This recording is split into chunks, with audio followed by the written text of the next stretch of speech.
নমস্কার বন্ধুরা, আজ আমি বানাচ্ছি সোয়াবিন চপ। প্রথমে দেখুন সোয়াবিনটা আলুটা কিন্তু কুকারে আগে আমি সিদ্ধ করে নিয়েছি। এই দেখুন ছোটো ছোটো সোয়াবিন নিয়েছি আর দিকে 3টা আলু নিয়েছি, সিদ্ধ করে কিন্তু খোসাটাও ছাড়িয়ে নিয়েছি। চপ বানানোর জন্য আমি কি কি উপকরণ নিয়েছি দেখুন। এদিকে আমি একটা নারকেল কুচে নিয়েছি, আমি কিন্তু হাফ নারকেল কুচে নিয়েছি, 2টো টমেটো কুচে নিয়েছি, পেঁয়াজ কুচে নিয়েছি, আদা কুচে নিয়েছি, চীনাবাদাম শুকনো খোলায় ভেজে খোসা ছাড়িয়ে আধা আধা গুঁড়ো করে নিয়েছি। এই দেখুন, আর এদিকে নিয়েছি ধনে পাতা। প্রথমে কিন্তু আমি আদাটাকে দেখুন মিক্সার কৌটাতে দিয়ে কিন্তু ভালো করে পেস্ট করে নিচ্ছি। সোয়াবিনের পুরটা বানানোর জন্য প্রথমে কড়ার মধ্যে আমি কিন্তু পরিমাণ মতো সরষের তেল দিয়ে দিই। ওই তেলের উপরে ফোড়ন দিয়ে দিচ্ছি গোটা জিরে। ফোড়নটা দেখুন ভালোভাবে ভাজা হয়ে গেছে। এবারে দিয়ে দিচ্ছি কেটে রাখা পেঁয়াজ আর টমেটো।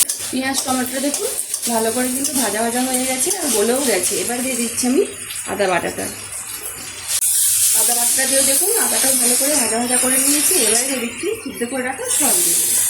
সোয়াবিনটাও একটু ভাজা ভাজা করে নিয়েছি। এবারে দিয়ে দিচ্ছি পরিমাণ মতো হলুদ গুঁড়ো, ঝালের জন্য 1 চামচ ঝাল লঙ্কার গুঁড়ো, 1 চামচ ম্যাডাসি মশলা গুঁড়ো, সামান্য গরম মশলা গুঁড়ো, 1 চামচ ভাজা জিরে গুঁড়ো। মশলাটা ভালো করে মিশিয়ে নিয়েছি। এবারে দিয়ে দিচ্ছি সিদ্ধ করে রাখা আলুগুলো হাতে একটু ম্যাশ করে দিয়ে দিচ্ছি। এবারে দিয়ে দিচ্ছি আমি নারকেল কুচনো, 1 চামচ মতো চিনি, পরিমাণ মতো নুন, ধনেপাতা কুচনো, ভেজে রাখা চীনাবাদাম দিয়ে ভালো করে মিশিয়ে কিন্তু পুরটা আমি একদম শুকনো শুকনো করে নিচ্ছি।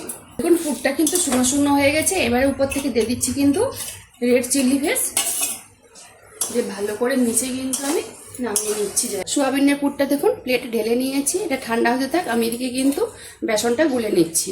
এই দেখুন পরিমাণ মতো কিন্তু আমি বেসনটা দিয়ে দিচ্ছি। অল্প করে দিয়ে দিচ্ছি হলুদ গুঁড়ো, অল্প করে দিয়ে দিচ্ছি খাবার সোডা, পরিমাণ মতো নুন, জল দিয়ে কিন্তু ভালো করে কিন্তু টাইট টাইট একটা ব্যাটার তৈরি করে নিতে হবে। বেসনটা দেখুন এইভাবে টাইট টাইট করে গুলে নিয়েছি। এবারে আমি এই সোয়াবিনের যে পুরটা তৈরি করে নিয়েছি এটা এবারে আমি হাতে এইভাবে দেখুন গোল গোল করে কিন্তু মুঠো করে হাতে চ্যাপটা করে নিচ্ছি। এই দেখুন এইভাবে কিন্তু একটা একটা করে আমি তৈরি করি। এই দেখুন কতগুলো কিন্তু গোল গোল করে এইভাবে চ্যাপটা করে নিয়েছি। আর একটা আপনাদেরকে করে দেখাচ্ছি।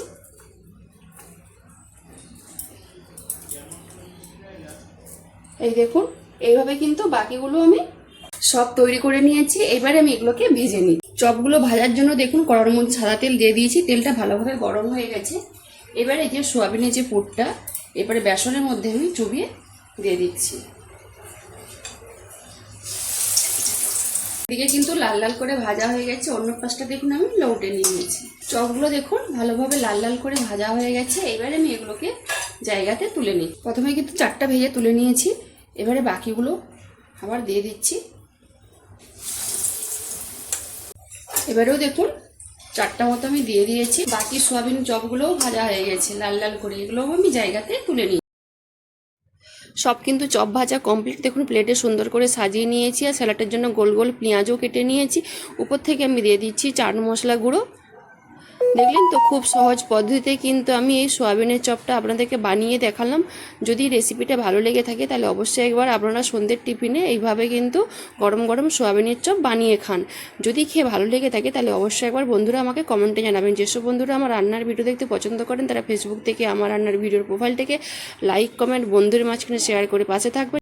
যারা ইউটিউব চ্যানেল থেকে দেখছেন তারা সাবস্ক্রাইব করে পাশের ঘন্টায় ক্লিক করবেন। সবাই ভালো থাকুন, সুস্থ থাকুন আর সাবধানে থাকুন।